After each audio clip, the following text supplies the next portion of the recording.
You've felt it, haven't you? That subtle shift when a man walks into a room. Some make ripples, others just vanish. It's not about how loud he is or how much he boasts. It's about the quiet hum of his presence, the unspoken authority that makes heads turn, and the magnetic pull that women instinctively feel. But here's the brutal truth many men refuse to see.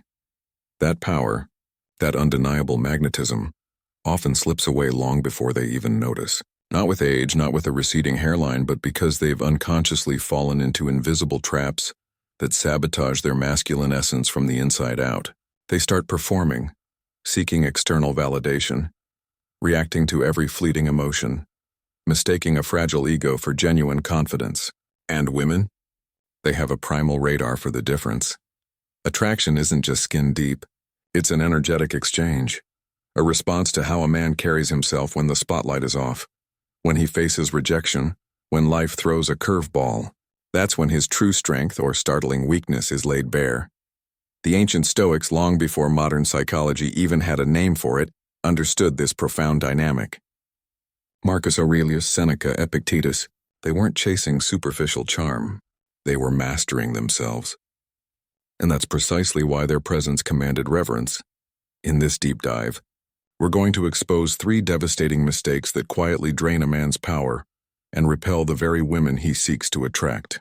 More importantly, we'll reveal the ancient, unshakable wisdom that rebuilds that quiet, potent force every woman craves, and every man secretly yearns for. Stay with me until the very end, because once you see these truths, you'll never look at yourself, or the subtle dance of attraction, the same way again. This isn't about becoming someone new. It's about reclaiming the powerful man you were always meant to be. The first silent killer of masculine presence is the desperate grip of outcome dependence. Imagine this. A man meets a woman, and he's instantly captivated. Instead of allowing genuine connection to unfold, he starts a campaign. He barrages her with compliments that feel less like admiration and more like an investment.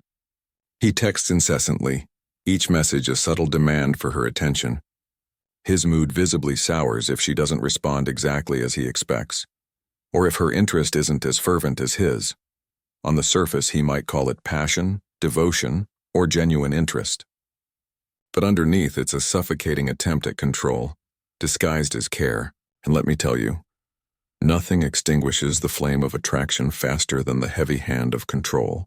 It feels less like courtship and more like an emotional hostage situation. The Stoics called this the dichotomy of control, the fundamental truth that we only ever truly control our own thoughts, our own actions, and our own choices. The moment you attempt to dictate another person's feelings, their responses, or their trajectory, you step outside the boundary of your own power. You essentially hand over your inner peace, your self-worth, and your emotional stability to external forces you can never truly command. A man who pegs his entire self-esteem to a woman's approval has already lost the game before it even begins. Women possess an almost psychic ability to detect this neediness. Desperation has a distinct, unpleasant scent, and it permeates every overeager gesture, every strained conversation, every unspoken expectation. Instead of inspiring desire, it triggers an instinctual unease, a red flag that screams instability. She doesn't see strength. She senses a profound lack of it. The man of true presence, the Stoic man, operates differently. He understands that his value isn't something to be granted or revoked by another person. It emanates from within. He offers his best self, his authenticity, his focused presence, his integrity. And then, with a calm resolve, he releases his grip on the outcome. Whether she embraces his advances or gently declines, his inner equilibrium remains unshaken. His peace is his own, unassailable. This calm detachment, this quiet indifference to a specific outcome is not coldness. It is the purest form of confidence. And paradoxically, it is this very quality, this unshakable self-possession, that becomes an irresistible magnet, drawing women closer in a way that overt pursuit never could. The second silent, destroyer of masculine allure is the suffocating echo chamber of past glory and misplaced entitlement. Have you ever been trapped in a conversation with someone who simply cannot stop reliving their glory days? The man who at every turn reroutes the discussion back to his achievements of 2 decades ago, the illustrious people he once knew, the prestigious titles he once held. Initially, you might offer polite nods of interest, but soon a dull weight settles over the interaction. Why? Because he's not truly present. He's perpetually lost in the gilded halls of his own history, expecting the current world to automatically reward him for battles long won, for victories that no longer resonate in the now. Many older men tragically stumble into this very trap. They harbor a silent belief that age itself is a trophy, that accumulated years automatically command respect, or that past successes entitle them to present-day admiration without any current effort. But here's the unvarnished truth. The past does not issue commands to the present. Your history, no matter how magnificent, does not automatically earn you reverence in this moment. The Stoics recognized this fundamental flaw millennia ago. Marcus Aurelius in his Meditations famously dismissed fame as a clattering of tongues, a thing of no value. Seneca cautioned us repeatedly that dwelling in the triumphs of yesterday blinds us to the urgent demands and opportunities of today. When a man carries himself with this air of entitlement, it acts like a repellent. He ceases to truly listen, convinced he already knows everything. He stops learning, assuming he's already mastered all there is. Conversations become less about genuine connection and more about thinly veiled performances designed to impress. Women, particularly, are acutely sensitive to this energetic imbalance.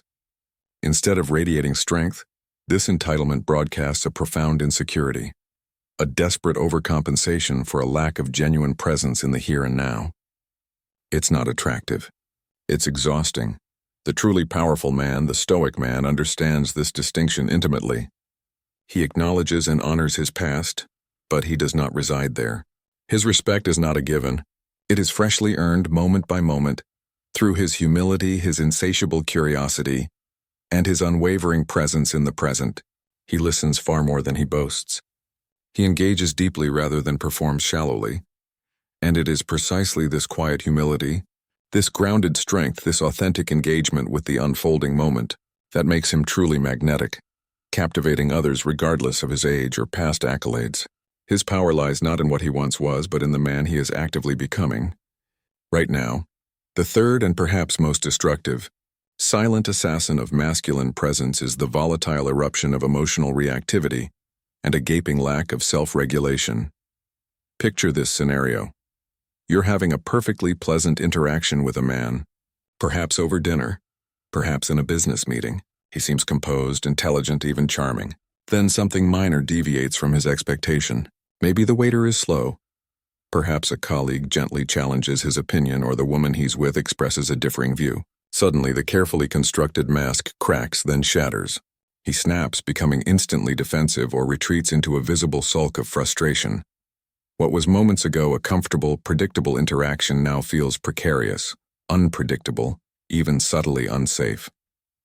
The atmosphere shifts, tainted by his uncontrolled emotional outburst. This, my friend, is the perilous danger of emotional reactivity, and it is one of the swiftest, most assured ways an older man can transition from being perceived as respected and reliable to being actively avoided and even pitied.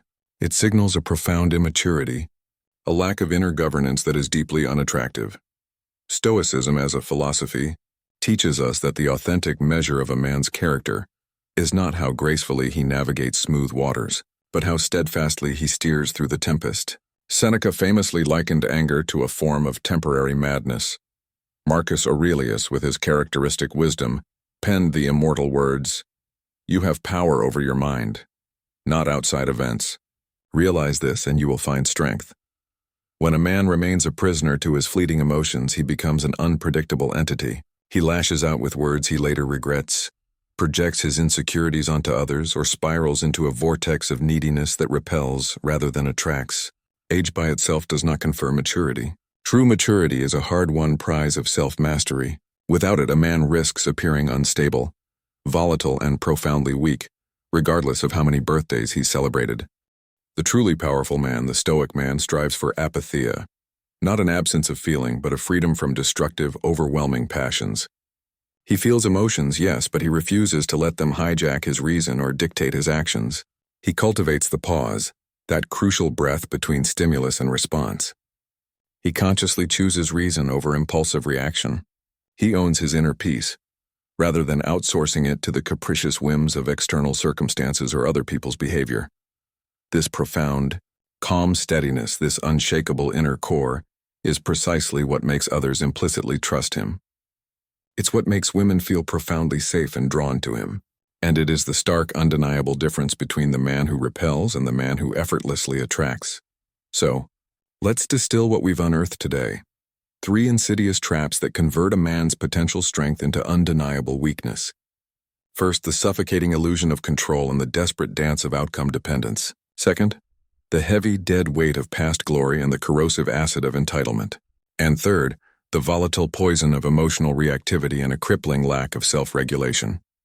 These pitfalls, while seemingly minor in isolation, conspire to erode respect, extinguish attraction, and dismantle trust faster than almost anything else. And yet the antidote, the timeless solution, has been openly available for over 2 millennia. The Stoics didn't just identify the problems, they handed us the blueprint for genuine power. Their wisdom commands us: focus relentlessly only on what is within your sphere of control. Live humbly and fully in the unfolding present moment, and above all, master your inner world, your thoughts, your reactions, your character before you ever attempt to master anything external. When you rigorously embody these profound principles, a miraculous transformation occurs. You cease the exhausting chase for external approval. You shed the desperate need to perform for validation. You liberate yourself from the paralyzing fear of rejection. Instead, you move through the world with an effortless, calm confidence, the kind of presence that requires no loud declarations, no forced bravado, no elaborate explanations. It simply is. Women feel it. Other men implicitly respect it.